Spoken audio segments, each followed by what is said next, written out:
আমি বিশ্বাস করতে চাই। তাহলে করছেন না কেন? আমি অনুপ্রাণিত হতে চাই। আমি জানতে চাই যে এটাই সত্য এবং এটাই একমাত্র সত্য। ঠিক আছে তো।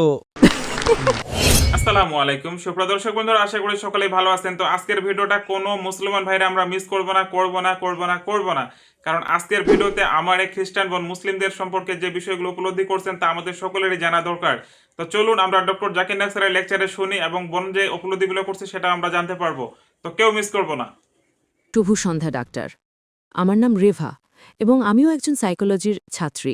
৯-১১ প্রশ্নটা ছিল আমার বোনের পক্ষ থেকে, কিন্তু আমি ৯-১১ নিয়ে কথা বলছি না। আমার আলাদা একটা প্রশ্ন আছে, আর আমার গলা ব্যথা করছে, তাই গলার স্বর শেষ হয়ে যাওয়ার আগেই আমি প্রশ্নটা দ্রুত করব। আসলে আমি একটা খ্রিস্টান স্কুলে পড়েছি, আর সেখানে আমার চারপাশে বেশ ভালো সংখ্যক ছোট মানসিকতার মানুষ ছিল, আর তারা সেই ছোট মানসিকতার মানুষদের বিশ্বাস হল খ্রিস্টান ধর্ম ছাড়া বাকি যা কিছু আছে সব শয়তানের পূজা। তো তাদের মতে সবকিছুই শয়তানের পূজা, এবং তাদের কাছে ইসলামও ঠিক তেমনই শয়তানের পূজা। কিন্তু আমি বিষয়টাকে ওভাবে দেখি না, কারণ যদি এটাই শয়তানের পূজা হতো তবে এটা বিশ্বের ১ নাম্বার ধর্ম হতো না।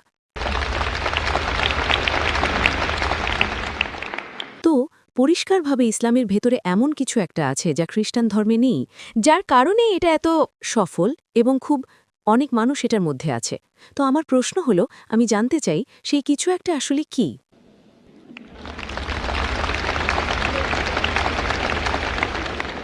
বোন প্রশ্ন করলেন যে তিনি একটা খ্রিস্টান স্কুলে যেতেন, তিনি এমন সব খ্রিস্টানদের মাঝে ছিলেন যাদের তিনি ছোট মানসিকতার বলছেন। এখানে আপনি উদার মানসিকতার মানুষদের মাঝে আছেন, মাশাল্লাহ।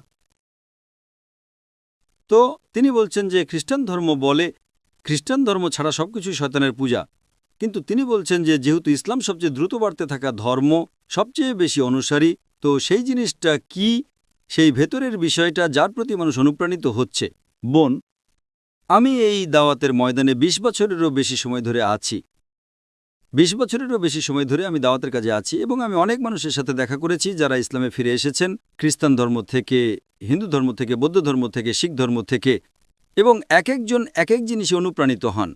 যারা ইসলাম গ্রহণ করেন তাদের সবার মধ্যে সবচেয়ে সাধারণ বিষয়টা কাজ করে আমার জরিপ অনুযায়ী, তা হলো এক আল্লাহর উপর বিশ্বাস। অন্য লোকেরা মূলত বলে এক ঈশ্বর, এক পরমাত্মা, কিন্তু বাস্তবে সেটা মানে না। খ্রিস্টান ধর্ম বলে এক ঈশ্বরে বিশ্বাস করো, কিন্তু তারা বলে পিতা, পবিত্র আত্মা এবং পুত্র। তারা একের কথা বলে, কিন্তু বাস্তবে তারা ৩ ঈশ্বরে বিশ্বাস করে। তাই ইসলামই একমাত্র ধর্ম যা তাওহীদের কথা বলে এবং তা পালনও করে। তাই এটা একজন মানুষকে এক সত্য আল্লাহর এবং একত্বের ব্যাপারে অনুপ্রাণিত করে। আর অন্যান্য ধর্মের মতো নয়, যেখানে আপনি দেখতে পান যে ঈশ্বররা নিজেদের মধ্যে মারামারি করছে, এক ঈশ্বর আরেক ঈশ্বরের সাহায্য নিচ্ছে এবং শয়তান ঈশ্বরকে হারিয়ে দিতে পারে। তো এইসব জিনিস একজন সাধারণ মানুষ অযৌক্তিক মনে করে। ঈশ্বর কিভাবে পরাজিত হতে পারেন? ঈশ্বর কিভাবে মারা যেতে পারেন? কিছু ধর্মে তো ঈশ্বর মারাও যান। তো যখন আপনি এইসব বিষয় যুক্তির সাথে দেখবেন, মানুষ সাধারণত অন্ধভাবে অনুসরণ করে। এই অন্ধবিশ্বাসগুলো ইসলামে নেই। তাই কোরআন বলেছে যে তোমরা কি তবে বুঝবে না? এটা বোধশক্তি সম্পন্ন মানুষদের জন্য।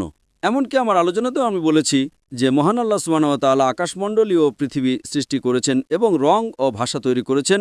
নিশ্চয়ই তাদের জন্য নিদর্শন রয়েছে যারা বোঝে। কোরআন এমন একটি বই যা যুক্তিকে হার মানায়। আজকে মিডিয়া ইসলামের বিরুদ্ধে থাকা সত্ত্বেও আপনি সেই ক্ষমতা কল্পনা করতে পারেন? তারা ইসলামের বিরুদ্ধে শত শত এবং হাজার হাজার কোটি ডলার ঢালছে এটাকে নিচে নামানোর জন্য, তবু এটা সবচেয়ে দ্রুত বাড়তে থাকা ধর্ম। তো এটাই একটা মজেজা। আল্লাহ সুবহানাহু ওয়া তাআলা কোরআনে সূরা আল ইমরান অধ্যায় নম্বর ৩ আয়াত নম্বর ৫৪-তে বলেছেন, মাকরু মাকরাল্লাহ ওয়াল্লাহু খায়রুল মাকিরিন। তারা পরিকল্পনা ও ষড়যন্ত্র করেছিল, আল্লাহ পরিকল্পনা করলেন, আর আল্লাহ সর্বোত্তম পরিকল্পনাকারী। তো এভাবে দেখলে প্রধান যে বিষয়টা দাঁড়ায়, ইসলাম সবচেয়ে যৌক্তিক ধর্ম। কিছু নির্দিষ্ট বিষয় থাকতে পারে যা তারা মনে করতে পারে ও এটা খারাপ, এটা ওই রকম, কিন্তু যখন তারা এটার কাছাকাছি আসে, যেমন আজ ইসলামের বদনাম করা হচ্ছে। একটা বিষয় হলো সন্ত্রাসবাদ, দ্বিতীয়টা নারীদের কোনো অধিকার নেই। যদি ইসলামে নারীদের অধিকার না থাকত, তবে আজ যেসব আমেরিকান ইসলাম গ্রহণ করছে তাদের ৩ ভাগের ২ ভাগই নারী। তো আমেরিকান নারীরা কেন ইসলাম গ্রহণ করছে? ইউরোপিয়ান এবং আমেরিকান নারীরা ৩ ভাগের ২ ভাগই ইসলাম গ্রহণ করছে। হ্যাঁ, যদি ইসলাম এমন ধর্ম হয় যে নারীদের অধিকার দেয় না, তবে কে ইউরোপিয়ান এবং আমেরিকান নারীদের ইসলাম গ্রহণ করতে বাধ্য করছে? কারণ তারা নিরাপত্তা খুঁজে পায়, তারা দুনিয়া দেখেছে এবং থেকেছে। উদারীকরণ এবং আধুনিকতা নিয়ে কথা বলেছে। তারা বুঝতে পারে যে আসল প্রশান্তি বা মূল সত্তা ইসলাম ধর্মে আছে।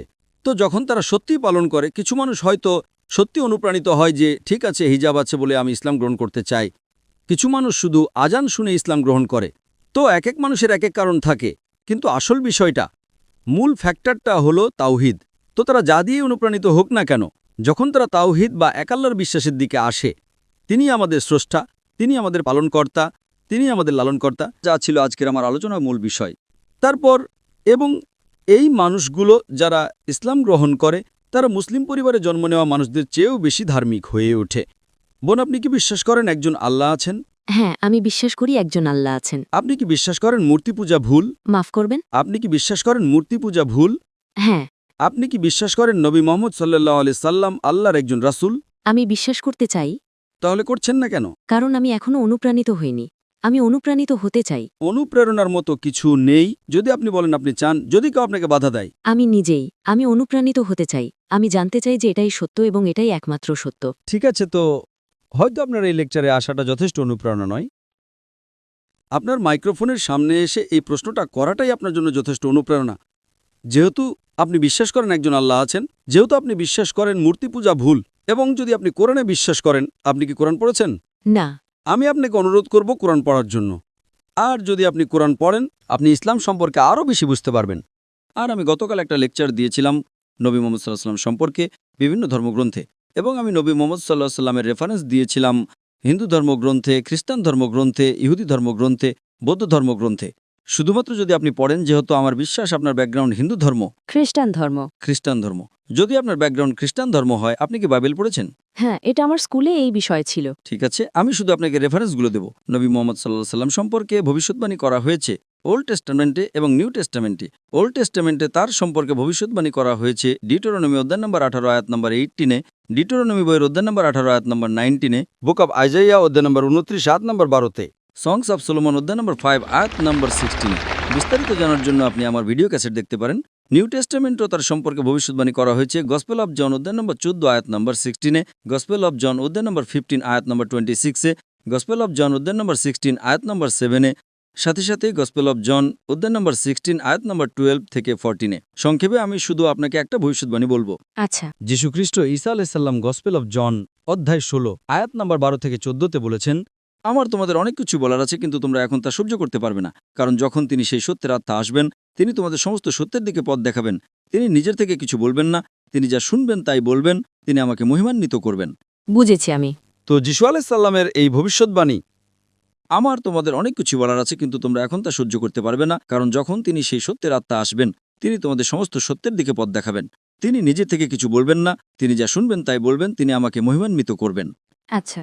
এই ভবিষ্যৎবাণী নবী মোহাম্মদ সাল্লাল্লাহু সাল্লাম ছাড়া আর কাউকেই বোঝায় না। কারণ এখানে বলা হয়েছে তিনি নিজের থেকে কিছু বলবেন না, তিনি যা শুনবেন তাই বলবেন। এবং আপনি ইতিহাস জানেন নবী মোহাম্মদ সাল্লাল্লাহু আলাইহি ওয়াসাল্লামের যে মহান আল্লাহ নবী মোহাম্মদ সাল্লাল্লাহু আলাইহি ওয়াসাল্লামকে ওহী দিয়েছিলেন, যার বেশিরভাগই প্রধান ফেরেশতা জিবরাইল আলাইহিস সালামের মাধ্যমে। তিনি যা পেয়েছিলেন হুবহু তাই পুনরাবৃত্তি করেছেন, এবং তিনি আমাকে মহিমান্বিত করবেন। যদি আপনি দেখেন এমন কোনো আল্লাহর রাসূল নেই, এমন কোনো ব্যক্তি যিনি নিজেকে রাসূল বলে দাবি করেছেন, তিনি কখনোই নবী ঈসা আলাইহিস সালামকে মহিমান্বিত করেননি, একমাত্র নবী মোহাম্মদ সাল্লাল্লাহু আলাইহি ওয়াসাল্লাম ছাড়া। তো বাইবেলে উল্লেখ আছে যে এই ব্যক্তি যিনি আসবেন, তিনি আমাকে মহিমান্বিত করবেন। এবং আমি আপনাকে অন্যান্য যতগুলো রেফারেন্স দিয়েছি তা ইঙ্গিত করছে শেষ এবং চূড়ান্ত রাসূল নবী মোহাম্মদ সাল্লাল্লাহু আলাইহি ওয়াসাল্লামের আগমনের দিকে। এবং এমনকি কোরআনও বলে, এটা কোরআনে উল্লেখ আছে সূরা আস-সাফ অধ্যায় নম্বর 6 আয়াত নম্বর 6, যে যীশু আলাইহিস সালামকে পাঠানো হয়েছিল বনী ইসরায়েলদের জন্য, ইসরায়েলের সন্তানদের জন্য, ইহুদিদের জন্য একজন রাসূল হিসেবে।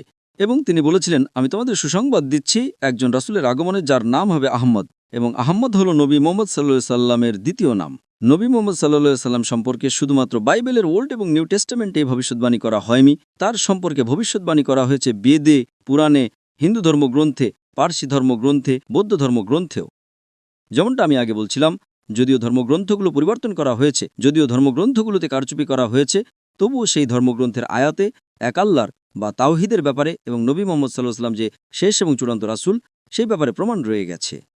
এখন ডাক্তার, যেহেতু আমি আসলে কখনোই কোরআন পড়িনি, আমি কি বিনীত অনুরোধ করতে পারি যে আমি একটা পবিত্র কোরআনের অনুবাদ সংস্করণ পেতে পারি? নিশ্চয়ই, ইনশাল্লাহ। আমি আমার স্ত্রীকে অনুরোধ করব কোরআনের একটা অনুবাদ আপনাকে দেওয়ার জন্য। তিনি ইনশাল্লাহ অনুবাদটা আপনাকে দেবেন।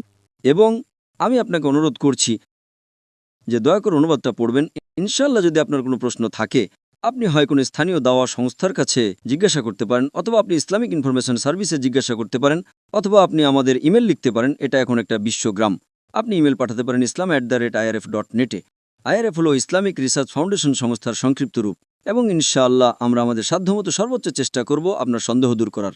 আশা করি উত্তরটা পেয়েছেন। Thank you doctor.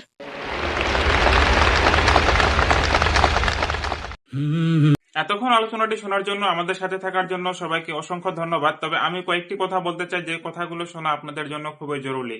তো ঠান্ডা মাথায় কেউ যদি থাকেন তাহলে অবশ্যই ভিডিওটা পরিপূর্ণ দেখে যান, আমার আলোচনাটা একটু শুনে যান। আমি একটা কথাই বলবো যে দেখেন, আমি যে ভিডিওগুলো তৈরি করতেছি এতে আমার কি এমন একটা লাভ থাকে? আমি শুধু চাই যে ইসলামটা সবার মাঝে ছড়িয়ে যাক, পৌঁছে যাক।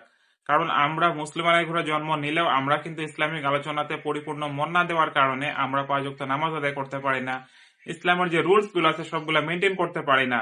তো আমি মনে করি যে ডক্টর জাকির নায়েক স্যারের এই তফসির গুলো বা এই ওয়াজ গুলো বা এই লেকচার গুলো যদি আমাদের মোবাইল ফোনের মধ্যেই সীমাবদ্ধ থাকে আর কেবল একটি চ্যানেলেই প্রকাশ করে থাকে, বাকিরা সবাই যদি হাত গুটিয়ে নিয়ে যে শুধু ওই একজন প্রকাশ করতেছে ওইখান থেকে সবাই দেখবে, তাহলে কিন্তু হবে না ভাই। আমি মনে করি আমার মতো করে আপনাদেরকেও এই ভিডিওগুলো তৈরি করতে হবে। যত বেশি এই ভিডিওটা প্রচার হবে তত মানুষ বেশি দেখবে। আর এই দেখা থেকে কি হবে, যদি একজন ভাইরও হেদায়েত প্রাপ্ত হয় বা একজন অমুসলিম যদি মুসলিমে আসতে পারে, তো আমরা জানি যে এটার সওয়াব কতটুকু। তা আমি মনে করি যে আমার এই ভিডিওগুলো তৈরি করার পরে আমি যে পাবলিশ করি, তো আপনারা যদি আমাকে একটু সাপোর্ট করেন যে ভিডিওগুলো মানুষের সামনে পৌঁছে দেওয়ার জন্য, আপনারা যদি একটু শেয়ার দিয়ে থাকেন, আপনারা কিন্তু কম সবের অংশীদার হবেন না ভাই। তা আমি মনে করি কি আপনারা সকলেই এই ভিডিওগুলোকে বেশি বেশি শেয়ার করবেন আর নিজের দায়িত্ব মনে করে কাজটা করবেন। কারণ আমি একাই যে ইসলাম প্রচার করব তা কিন্তু না। আর আমাদের একটা লাভ কি হয় দেখেন, আমরা যখন আলোচনাটা পরিপূর্ণ শুনি তখন আমাদের একটা জ্ঞান অনুসন্ধান হয়। এরপরে এই জ্ঞানটাও আমরা আমাদের বাস্তব, যে আমরা এই অনলাইন শুধু না, আমাদের যে বাস্তব সামনে যে বন্ধু বান্ধব গুলো আসে আমরা তাদের সাথে আলোচনা করতে পারি। তো আমি মনে করি যে এই আলোচনাটা ছড়িয়ে দেওয়ার জন্য আপনাদেরকে শেয়ার দেওয়া খুবই জরুরি হয়ে থাকে। তো আমার কথায় ভুলভ্রান্তি হয়ে থাকতে পারে বা আমি ভুল বলতেও পারি, কিন্তু আপনারা সঠিক বুঝতে পারবেন এবং সঠিকটা আশা করে আমার কথার মূল ভাবার্থটা বুঝতে পারবেন। তো সেদিক থেকে বলবো আমার কথায় ভুলভ্রান্তি হয়ে থাকলে আপনারা আমাকে ক্ষমা করবেন আর এই ভিডিওটা শেয়ার করে আমাদের পাশে থাকবেন। তো আজকে বিদায় নিচ্ছি, আল্লাহ হাফেজ।